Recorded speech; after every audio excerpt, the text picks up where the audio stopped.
voulu la moderniser, l'adapter plus aux jeux modernes et aux jeux actuels, par des modifications au niveau des moules du moule et de la structure, tout en gardant l'authenticité d'une radicale. La radicale, normalement, est légèrement plus allongée, une forme plus ovale. Là, on est venu la rendre un peu plus ronde. Ça va lui apporter un sweet spot un peu plus agrandi, alors que quand elle est très allongée, le sweet spot était un peu plus restreint. La deuxième modification qui a été faite, c'est sur l'épaisseur de la section. On n'a pas modifié la section en elle-même. Si on la prend sur la tranche comme ça, c'est toujours une section variable, hein, c'est l'ADN de la radicale, c'est que c'est une section variable. C'est toujours la même. En revanche, on est venu épaissir le cadre, le moule de cette radicale. Une autre innovation qui là est plus dans le design, quand je dis modernisé, plus dans le design, c'est que sur l'ancienne radicale, les œillets qui étaient au niveau du cœur, les œillets étaient sortis. Donc à chaque fois, la corde sortait et ça faisait un petit bourrelet à chaque passage de corde. Ici, on est venu intégrer dans la pièce au niveau du pont, on est venu intégrer le passage d'œillet, ce qui rend un design un peu plus épuré et plus moderne. Et la dernière innovation sur le moule va être également au niveau du cœur et des branches du cœur, où également on est venu épaissir les branches au niveau du cœur de la raquette, qui permet également d'apporter plus de stabilité au cadre de manière globale. Voilà les adaptations qui ont été faites, tout en gardant l'ADN de base. On est sur les mêmes sections, on est sur les mêmes tamis. Nous, notre matériau principal, c'est le graphène, qui est notre technologie principale au niveau de nos raquettes. Et après, on va l'adapter, on va le positionner à certains endroits. Tout ça, c'est pour aussi avoir un impact plus, on appelle ça un impact plus solide, un impact plus net, plus franc. Le côté flex dont tu parlais, on va le trouver en revanche grâce au Spiral Fiber. Donc on a rajouté désormais sur toute notre nouvelle génération de raquettes, sur le Graphene 360+, qui sont des fibres en fait qui sont torsadées au niveau du cœur de la raquette, sont positionnées ici. Et au moment de l'impact, donc elles sont torsadées, et au moment de l'impact, elles vont se détorsader un petit peu, et ça va allonger légèrement les fibres, et ça va apporter un peu plus de flex au niveau du cœur de la raquette. Et vraiment sur toutes ces nouvelles générations, quand on fait des tests à l'aveugle sur des raquettes noires lors des développements, vraiment les joueurs sentent ça. C'est vraiment la raquette pour tout le monde, c'est-à-dire que c'est la raquette polyvalente par excellence chez nous. Ça peut convenir aussi bien au joueur qui va chercher du contrôle, qu'au joueur qui cherche de la puissance, qui cherche à prendre des effets, et toutes ces caractéristiques de la raquette, qu'on peut passer beaucoup de temps à détailler, sont là pour remplir ce rôle-là. C'est que n'importe quel joueur peut trouver son compte avec une radicale. Les autres silos qu'on a dans la gamme vont être par moments plus spécifiques. Le joueur polyvalent va vraiment pouvoir tout faire avec une radicale. Ici, on voit bien entre tous nos modèles de raquettes, on voit bien les différenciations qu'il y a.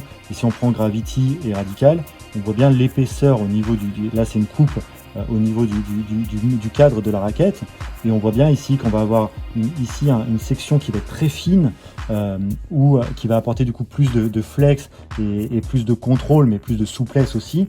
Sur la radicale, on a voulu épaissir pour apporter plus de stabilité, un peu plus de puissance à la raquette. C'est pour ça. La Gravity, on l'a développée dans l'esprit.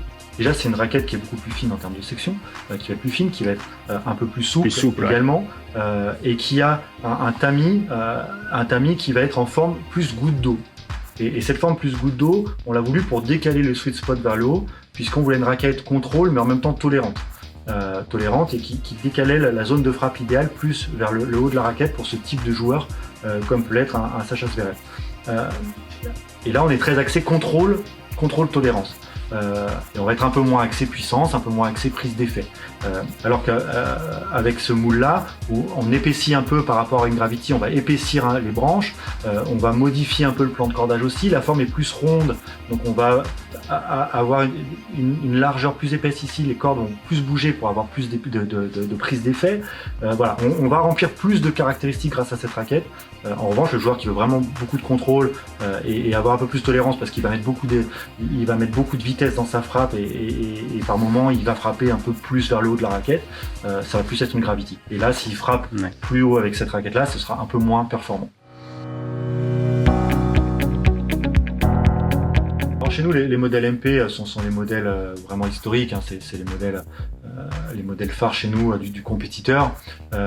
Maintenant, le modèle S, donc qui est un modèle où on va le rendre un peu plus tolérant, on va le rendre un peu plus puissant par rapport au modèle MP du stylo en lui-même, est désormais quasiment sur les mêmes ventes qu'une MP, puisque bon, oui, il y a des bons joueurs compétition qui vont chercher une raquette un peu plus exigeante, donc ça va être la MP, mais voilà, tous les joueurs de troisième série, les joueurs même début de seconde série, ou voilà, peuvent, ou les jeunes un peu plus jeunes, le modèle S va leur convenir plus, voilà, va être plus adapté à leur jeu et à leur morphologie.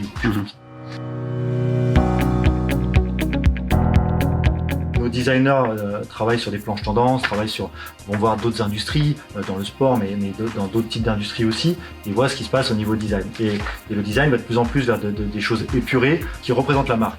Et nous, on s'est dit, ok, on va épurer notre design, mais qu'est-ce qui représente la marque? C'est notre logo, c'est notre asymétrie, c'est l'ADN depuis tout le temps. Donc désormais, on a vraiment clairement une partie haute, une partie basse de la raquette qui sont marquées par la symétrie qui rappelle notre logo ici. Quand on a un mural comme on peut avoir ici, vraiment on voit immédiatement que c'est une raquette Ed. Et depuis tout le temps dans l'histoire, la majorité des radicales, c'est le orange, l'ADN de la radicale. Toutes nos autres raquettes ont aussi des ADN de couleur. La radicale désormais c'est clairement le orange. Là on a voulu comme on a voulu moderniser ces moules et cette raquette, c'est un orange assez flashy, avec un argenté brillant, pour aller toucher vraiment les jeunes et rajeunir aussi en couleur et en design cette raquette. On l'a reboostée au niveau construction, et on a voulu aussi la booster en termes de visibilité et de communication grâce à ce orange très flou. Elle est lancée en pré-cordé ou en non cordé, mais avec également la possibilité de mettre le cordage Lynx Tour dessus. En version orange Lynx Tour, c'est un mono finalement chez nous qui est en train vraiment de prendre beaucoup de place. Ça fait partie de la famille Lynx. Et pourquoi le Lynx Tour? C'est que le Lynx Tour a des facettes dessus. C'est un cordage à 6 facettes qui va permettre de prendre un peu plus d'effet, d'accrocher un peu plus la balle. Et voilà. Et donc c'est un monofilament qu'on a trouvé adapté parfaitement à cette raquette, qui se veut une raquette contrôle, donc un monofilament va aller très bien, mais également apporter aussi de la prise d'effet grâce à ce moule. Et puis on l'a développé en couleur orange pour respecter ce que je vous disais sur le côté. Voilà, on a deux couleurs, une couleur en haut majoritaire et une couleur en bas majoritaire.